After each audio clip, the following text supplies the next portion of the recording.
ഈ പരിശുദ്ധ റമദാനുൽ ഷരീഫിലെ ആദ്യ 10 തറാവീഹും നമ്മിൽ നിന്ന് സ്വീകരിക്കട്ടെ. തറാവീഹ് നിസ്കരിച്ചാൽ പാപങ്ങളൊക്കെ പൊറുക്കപ്പെടുമെന്നാണ്.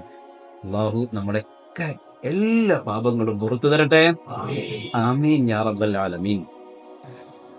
അപ്പോ ആദ്യത്തെ 10 വിട പറയാൻ അടുത്തിരിക്കുന്നു. ആദ്യത്തെ 10 എന്തിന്റെ 10ആണ്? റഹ്മത്തിന്റെ 10ആണ്. അള്ളാഹുവിന്റെ കാരുണ്യം ചൊരിഞ്ഞുകൊണ്ടിരിക്കുന്ന 10. നമ്മൾ ഒരുപാട് തേടി. എന്താ തേടിയത്? അല്ലാഹുമ്മ റഹംനി യാ അർഹമർ റഹീമീൻ. എന്താ അതിന്റെ അർത്ഥം? അല്ലാഹുവേ എന്നോട് കരുണ കാണിക്കണേ എന്നാണ്. അള്ളാഹു നമ്മളോട് കരുണ കാണിക്കട്ടെ. ഉറക്കപ്പറ, അള്ള കരുണ കാണിക്കട്ടെ. അള്ള കരുണ കാണിച്ചില്ലെങ്കിൽ നമ്മുടെ 2 ലോകവും നഷ്ടത്തിലാകും. 2 ലോകം പോകും. അപ്പൊ എനിക്ക് നിങ്ങളോട് പറയാനുള്ളത്, റമദാന്റെ ആദ്യത്തെ 10 തേടേണ്ട ഒരു പ്രാർത്ഥന മാത്രമല്ല അല്ലാഹുമ്മ റഹംനി എന്നുള്ളത്. അത് റമദാനിൽ മുഴുവനും എന്നല്ല, ജീവിതത്തിലുടനീളം തേടേണ്ടുന്ന പ്രാർത്ഥനയാണ്. ഏത്? അല്ലാഹുമ്മ റഹംനി യാ അർഹമർ റഹീമീൻ. സത്യത്തിൽ 10 ദിവസം ആ ഒരു പ്രാർത്ഥന കൂടുതൽ പരിശീലിക്കാനും നമ്മുടെ ചുണ്ടിൽ സദാ തത്തിക്കളിക്കാനും വേണ്ടി അങ്ങനെ ഒരു സംവിധാനം വെച്ചതാണ്. മനസ്സിലായില്ല? 10 ദിവസം നിരന്തരമായി നമ്മൾ തേടിയ ഈ തേട്ടം മരണം വരെ തേടാൻ വേണ്ടിയുള്ള ഒരു പരിശീലനമായിരുന്നു അത്. അതും കൂടി നമ്മൾ മനസ്സിലാക്കണം. അത്രമേൽ ഗൗരവമാണ് അള്ളാഹുവിന്റെ റഹ്മത്ത് കിട്ടുക എന്നത്. ഒരിക്കൽ ഹബീബുനാ മുഹമ്മദ് മുസ്തഫ സ്വല്ലല്ലാഹു അലൈഹി വസല്ലമ തങ്ങളുടെ സ്വഹാബത്തിനോട് പറഞ്ഞു, സ്വഹാബത്തെ, നിങ്ങളിൽ ഒരാളും അവരുടെ സുഹൃതങ്ങൾ കൊണ്ട് മാത്രം സ്വർഗത്തിലേക്ക് പോകില്ല. ലൻ യദ്ഖുലൽ ജന്നത അഹദൻ അമലുഹു. ഒരാളെയും അവരുടെ സുഹൃതങ്ങൾ സ്വർഗത്തിൽ പ്രവേശിപ്പിക്കില്ല. സുബ്ഹാനല്ലാഹ്. ഒന്നാലോചിച്ച് നോക്കിയേ, ഇബാദത്തുകൾ ചെയ്തത് കൊണ്ട് മാത്രം ഒരാളും സ്വർഗത്തിൽ പോകില്ല. ആകെ ഒരു പ്രതീക്ഷയിലാണ് നമ്മൾ നിൽക്കുന്നത്. അപ്പൊ എന്താ ഇവിടെ പറഞ്ഞേ? ഒന്ന് പറഞ്ഞേ. അമല് കൊണ്ട് മാത്രം ഒരാൾ എന്താകൂല? ഒരാളെ സ്വർഗത്തിൽ അല്ലാഹു പ്രവേശിപ്പിക്കില്ല. അമലുകൾ കൊണ്ട് സ്വർഗത്തിൽ പോകാൻ പറ്റൂല.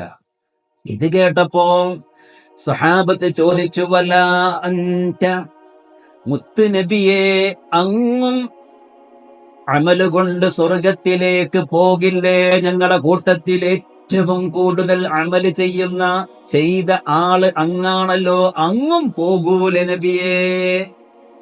അപ്പോഴാ മുത്ത് നബി തങ്ങൾ പറഞ്ഞത്, വലാ അന, ഞാനും എന്റെ അമല് കൊണ്ട് മാത്രം സ്വർഗത്തിലേക്ക് പോകില്ല. മറിച്ച് ഇല്ലാ അയ്യതഗമ്മദനി അല്ലാഹു മിൻഹു ബിറഹ്മ, അല്ലാഹു അവന്റെ കാരുണ്യം കൊണ്ട് എന്നെ മുടിയാലല്ലാതെ, എന്നെ അനുഗ്രഹിച്ചാലല്ലാതെ ഞാനും സ്വർഗത്തിലേക്ക് പോകില്ലെന്ന് മുഹ്ത് മുഹമ്മദ് മുസ്തഫ. നിങ്ങൾക്കിത് കേട്ടിട്ട് ഒരു അത്ഭുതമൊന്നും തോന്നണില്ല? എന്തെങ്കിലും നിങ്ങൾക്കൊരു അത്ഭുതം തോന്നിയില്ല? മുത്തുനബി പറയാണ്, ഇന്റെ അമല് കൊണ്ട് ഞാൻ പോകൂല, അള്ളാഹ് എന്നോട് കരുണ കാണിച്ചാലല്ലാതെ എന്ന് പറയുമ്പോ ഇവിടെ നമുക്ക് വലിയൊരു പാഠമില്ലേ? ഉണ്ടോ? ഇല്ല? ഇങ്ങനെ പറയും. എന്താണ് ആ പാഠം? നമ്മള് നിരന്തരമായി അള്ളാഹുവിനോട് കൂടുതൽ ചോദിക്കേണ്ട കാര്യം അള്ളാന്റെ കാരുണ്യാണ്. മനസ്സിലായില്ല? അതാണല്ലോ പറഞ്ഞത്, അള്ളാന്റെ കാരുണ്യം കൊണ്ടല്ലാതെ എന്നെ സ്വർഗത്തിലേക്ക് പറഞ്ഞയക്കൂല എന്ന് പറഞ്ഞാൽ അതിന്റെ അർത്ഥം നമ്മൾ എന്ത് ചെയ്യണം? അള്ളാനോട് നിരന്തരമായി അള്ളാഹുവിന്റെ കാരുണ്യം തേടണം. കരുണക്കടലായ റബ്ബേ, അല്ലാഹുമ്മ റഹംനി, എന്നോട് കരുണ കാണിക്കണേ അല്ലാഹ്. ആമീൻ പറ. ആമീൻ യാ റബ്ബൽ ആലമീൻ. പ്രിയമുള്ളവരെ, നോക്കണം, നാളെ നമ്മളൊക്കെ മരണപ്പെട്ട് കഴിഞ്ഞ് അള്ളാഹുവിന്റെ കോടതിയിലെത്തിക്കഴിഞ്ഞാൽ അള്ളാഹു സുബ്ഹാനഹു വ തആല വിചാരണയൊക്കെ നടത്തിയതിന് ശേഷം പറയും, എന്റെ കാരുണ്യം കൊണ്ട് നീ സ്വർഗത്തിലേക്ക് പൊയ്ക്കോ. എന്താ പറയാ? എന്റെ കാരുണ്യം കൊണ്ട് നീ സ്വർഗത്തിലേക്ക് പൊയ്ക്കോ. മുത്തു റസൂലുള്ളാഹി സ്വല്ലല്ലാഹു അലൈഹി വസല്ലമ തങ്ങൾ ഒരിക്കൽ സഹാബത്തിനൊരു കഥ പറഞ്ഞു കൊടുത്തു. സഹാബത്തെ, എന്റെ അടുക്കൽ ജിബ്രീൽ അലൈഹിസ്സലാം വന്നു. എന്നോട് സലാം പറഞ്ഞതിന് ശേഷം എന്നോട് പറഞ്ഞു, മുത്തുനബിയേ, 500 വർഷക്കാലം അള്ളാഹുവിന് ഇബാദത്ത് ചെയ്ത ഒരു മനുഷ്യനുണ്ടായിരുന്നു. എത്ര കാലം? 500 വർഷം. നമ്മൾ എന്തോന്നാ ചെയ്തേ? 500 വർഷക്കാലം അള്ളാഹുവിന് വേണ്ടി ഇബാദത്ത് ചെയ്ത ആ മനുഷ്യൻ, യാ മുഹമ്മദ് വല്ലദീ ബഅസനീ ബിൽ ഹഖ് ഇന്ന ലില്ലാഹി അബ്ദൻ അബദല്ലാഹ 500 സന. 500 വർഷക്കാലം അള്ളാഹുവിന് വേണ്ടി ഇബാദത്ത് ചെയ്ത മനുഷ്യൻ, അയാളുടെ ഏറ്റവും വലിയ മോഹം സുജൂദിൽ കിടന്ന് മരിക്കണമെന്നായിരുന്നു. അങ്ങനെ അള്ളാഹു ആ ആഗ്രഹം സാധിപ്പിച്ചു കൊടുത്തു. അങ്ങനെ റഹ്മത്തിന്റെ മാലാഖമാർ അദ്ദേഹത്തിന്റെ ആത്മാവുമായി അള്ളാഹുവിന്റെ സവിധത്തിലെത്തി. ഈ സമയത്ത് അല്ലാഹ് പറഞ്ഞു, മലക്കുകളെ, അദ്ഖിലൂ അബ്ദീ അൽ ജന്ന ബിറഹ്മതി. മലക്കുകളെ, എന്റെ ദാസനെ എന്റെ കാരുണ്യം കൊണ്ട് സ്വർഗത്തിലേക്ക് പ്രവേശിപ്പിക്കൂ. എന്താ പറഞ്ഞേ? എന്റെ കാരുണ്യം കൊണ്ട് അയാളെ എന്ത് ചെയ്യൂ? സ്വർഗത്തിലേക്ക് പ്രവേശിപ്പിക്കൂ. അപ്പൊ അയാള് പറഞ്ഞു, ബൽ ബിഅമലി. പഠിച്ചോനെ, 500 വർഷക്കാലം നിരന്തരമായി രാപ്പകൽ ഭേദമന്യേ ഒരു വലിയ മലയുടെ ഉത്തുംഗതയിൽ നിന്ന് നിനക്ക് വേണ്ടി മാത്രം ഇബാദത്ത് ചെയ്ത മനുഷ്യനാണ് ഞാൻ. 1-2 ദിവസമല്ല, 500 കൊല്ലം. നമ്മളൊക്കെ റബ്ബിനോട് പോയിട്ട് എന്താ പറയാ? ഞാൻ എപ്പോഴും ആലോചിക്കാറ്, നമ്മൾ അള്ളാഹിനോട് എന്താ പറയാ? ഓരോരുത്തർ ഈ കണക്കൊക്കെ പറയുന്നത്. ചിലര് പറയും, ശരീരം തന്നു റബ്ബേ, സമ്പത്ത് തന്നു റബ്ബേ എന്നൊക്കെ ഇങ്ങനെ കണക്ക് പറയുമ്പോ, ആ സ്വർഗത്തേക്കല്ലേ നമ്മളും പോണ്ടേ? ആ സ്വർഗത്തേക്ക് പോകാനല്ലേ നമ്മളും ഇങ്ങനെ ക്യൂ നിൽക്കണം. അള്ളാന്റെ മുമ്പിൽ ഇങ്ങനെ നിൽക്കുമ്പോ നമ്മളെന്തോന്നാ പറയാ? എന്താ പറയാ? ഇയാള് പറഞ്ഞു, അല്ലാഹുവേ, ഞങ്ങളോട് കരുണ കാണിക്കണേ അല്ലാ. പറയ്, ആമീൻ യാ റബ്ബൽ ആലമീൻ. ഈ മനുഷ്യൻ പറഞ്ഞു, ബൽ ബിഅമലി. പടച്ചോനെ, ഞാൻ ചെയ്ത അമലിന് പകരമായി സ്വർഗത്തിൽ എന്നെ കടത്ത് റബ്ബേ. ഈ സമയത്ത് അല്ലാഹു സുബ്ഹാനഹു വ തആല വീണ്ടും പറഞ്ഞു, മലക്കുകളെ, എന്റെ കാരുണ്യം കൊണ്ട് അയാളെ സ്വർഗത്തിൽ കടത്തൂ. അപ്പോഴും അയാള് പറഞ്ഞു, ബൽ ബിഅമലി. പടച്ചോനെ, എന്റെ അമല് കൊണ്ട് അത്രമാത്രം ഞാൻ ഇബാദത്ത് ചെയ്തല്ലോ അല്ലാഹ്. അങ്ങനെ 3 തവണ അല്ലാഹു ഇത് പറയുമ്പോ 3 തവണയും ഇയാൾ വാദമുന്നയിച്ചപ്പോ അല്ലാഹു സുബ്ഹാനഹു വ തആല മലക്കുകളോട് പറയുന്നു, ഖായിസു അബ്ദി ബിനിഅമതി അലൈഹി വ അമലിഹി. മലക്കുകളെ, നിങ്ങൾ ആ മനുഷ്യന്, അയാൾക്ക് ഞാൻ ചെയ്തു കൊടുത്ത അനുഗ്രഹങ്ങളെ കുറിച്ചും അയാൾ എനിക്ക് ചെയ്ത അമലുകളെ കുറിച്ചും ഒന്ന് പഠിപ്പിച്ചു കൊടുക്കൂ. എന്നിട്ടതൊന്ന് ഖിയാസാക്കൂ, താരതമ്യം ചെയ്തു കൊടുക്കൂ. എന്താ പറഞ്ഞേ? ഞാൻ അയാൾക്ക് ചെയ്തു കൊടുത്ത അനുഗ്രഹങ്ങൾ തിരിച്ച് അയാൾ 500 വർഷം എനിക്ക് വേണ്ടി ചെയ്ത ഇബാദത്തുകൾ, ഇത് തമ്മിലൊന്ന് താരതമ്യം ചെയ്ത് കാണിച്ചു കൊടുക്കൂ മലക്കുകളെ.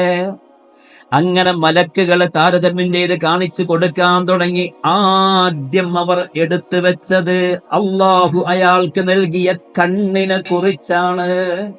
ഇതിനെ കുറിച്ചാണ്? കണ്ണിനെ കുറിച്ച്. മലക്കുകളാ കണ്ണിന്റെ ഗുണങ്ങളും അതുകൊണ്ടുണ്ടായ നേട്ടങ്ങളും അയാൾക്ക് ആ കണ്ണുകൊണ്ട് ചെയ്തു കൂട്ടാൻ കഴിഞ്ഞ നന്മകളും വിജയങ്ങളും സന്തോഷങ്ങളുമൊക്കെ മലക്കുകളങ്ങ് പറഞ്ഞു കൊടുത്തു, താരതമ്യം ചെയ്തു കൊടുത്തു. സുബ്ഹാനല്ലാഹ്. കണ്ണിന്റെ അനുഗ്രഹങ്ങൾ പറഞ്ഞു തീർന്നപ്പോഴേക്കും നോക്കണേ, ഫതൂജദു നിഅമത്തുൽ ബസരി ഖദ് അഹാതത് ബിഇബാദതി 500 സന വബഖിയത് നിഅമുൽ ജസദി ഫളൻ അലൈഹി. സുബ്ഹാനല്ലാഹ്. അനുഗ്രഹങ്ങൾ പറഞ്ഞപ്പോഴേക്കും അയാൾ ചെയ്ത അമലുകള് എന്തായി? ഏകദേശം ഈക്വല് പോലും ആയില്ല. അപ്പൊ ഇനി ബാക്കിയൊക്കെ കിടക്കുക.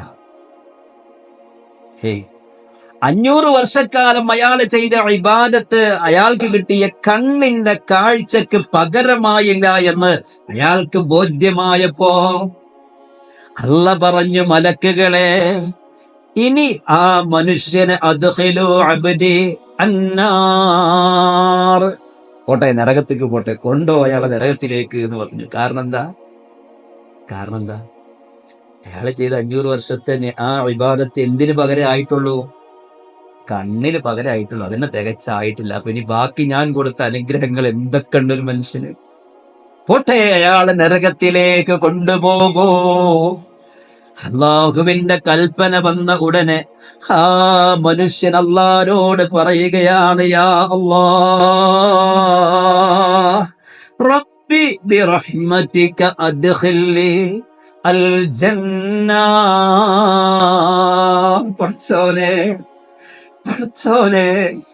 നീ തന്ന അനുഗ്രഹങ്ങൾക്ക് പകരമായില്ല എന്റെ 500 വർഷക്കാലത്തെ ഇബാദത്ത്. അതുകൊണ്ട് നിന്റെ റഹ്മത്ത് കൊണ്ട് എന്നെ സ്വർഗത്തിലേക്ക് കടത്തണേ അല്ലാഹ്. ആ മനുഷ്യൻ അവിടുന്ന് കരയാൻ തുടങ്ങി. അല്ല പറഞ്ഞു, ഏതല്ല? കാരുണ്യവാനായ അല്ല പറഞ്ഞു, എന്നാൽ അയാളെ സ്വർഗത്തിലേക്ക് വിട്ടോളൂ. നിനക്ക് എന്താ മനസ്സിലായി? ജീവിതത്തിൽ എത്ര തേടിയാലും മതിയാവാത്ത തേട്ടമാണ് അല്ലാഹുമ്മ അർഹംനി യാ അർഹമർ റഹീമീൻ. ഒന്ന് കണ്ണടച്ചിരുന്ന് ഒന്ന് കൈ ഇങ്ങനെ പിടിച്ച് എല്ലാവരും 3 വട്ടം ഉറക്കെ ചൊല്ലി, അല്ലാഹുമ്മ അർഹംനി യാ അർഹമർ റഹീമീൻ, അല്ലാഹുമ്മ അർഹംനി യാ അർഹമർ റഹീമീൻ, അല്ലാഹുമ്മ അർഹംനി യാ അർഹമർ റഹീമീൻ. ഇതുകൊണ്ടല്ലാതെ നമുക്കൊരിക്കലും രക്ഷപ്പെടാൻ കഴിയുമെന്ന് തോന്നുന്നുണ്ടോ? എന്ന് പറയും. ഇപ്പോഴും ആ മസിൽ പിടുത്തം വിടുന്നില്ലല്ലോ. നിങ്ങൾ ഇപ്പോഴും സ്വർഗത്തിലാണെന്ന് ഓരോരുത്തർ ഇരുത്തം കണ്ടാ തോന്നുന്നത്. നിങ്ങൾക്ക് അങ്ങനെ തോന്നുന്നുണ്ടോ? ഒന്ന് പറയുങ്ങള്, ആ കാരുണ്യം കൊണ്ടല്ലാതെ ഞാൻ രക്ഷപ്പെടും. ഞാൻ എന്റെ കാര്യം പറഞ്ഞു, നിങ്ങളൊക്കെ ഒന്ന് പറഞ്ഞു നോക്കിയേ, രക്ഷപ്പെടുവോ?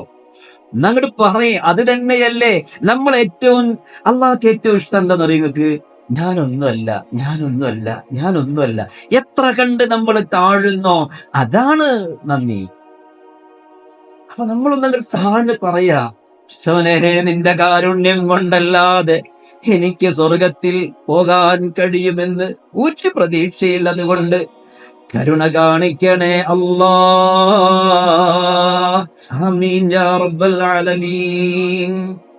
അള്ളാഹു കരുണ കാണിച്ച എത്രയോ സംഭവങ്ങളുണ്ട്. എന്തിന്? ഏറ്റവും വലിയ ഉദാഹരണം നമ്മൾ തന്നെയാണ്. അള്ളാഹിന്റെ കാരുണ്യം കൊണ്ടാണ് നമ്മളൊക്കെ വണ്ടിയൊക്കെ ഇങ്ങനെ പോണത്. അല്ലാതെ നമ്മുടെ കയ്യിലിരിക്കൊണ്ടൊന്നും അല്ല. അള്ളാഹിന്റെ കാരുണ്യാണ്. നമ്മളാരും ഒന്നുമല്ല. നമ്മുടെ തറവാടിന്റെ വലിപ്പോ അല്ലെങ്കിൽ അറിവിന്റെ വലിപ്പോ ഒന്നുമല്ല. അള്ളാഹിന്റെ കാരുണ്യം കൊണ്ട് നമ്മൾ ഇങ്ങനെ പോവുകയാണ്.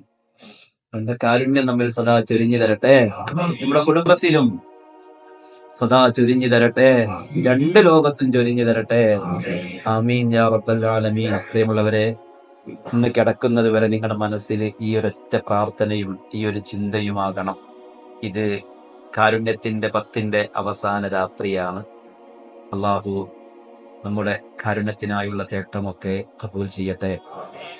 കാരുണ്യം കിട്ടണമെങ്കിൽ മറ്റൊന്ന് നമ്മൾ കരുണയുള്ളവരാവുക എന്നുകൂടിയുണ്ട്. അത് മറ്റൊരു വശമാണ്. തേടിയ മാത്രം പോരാ, നമ്മൾ എന്താവണം? നമുക്കൊരു കരുണയുടെ മനസ്സ് വേണം, എന്തിനോടും ആരോടും എപ്പോഴും. അള്ളാഹു അങ്ങനെ ഒരു മനസ്സും കൂടി നമുക്ക് തരട്ടെ. ആമീൻ യാ റബ്ബൽ ആലമീൻ. അസ്സലാമു അലൈക്കും വറഹ്മത്തുള്ളാഹി വബറകാതുഹു.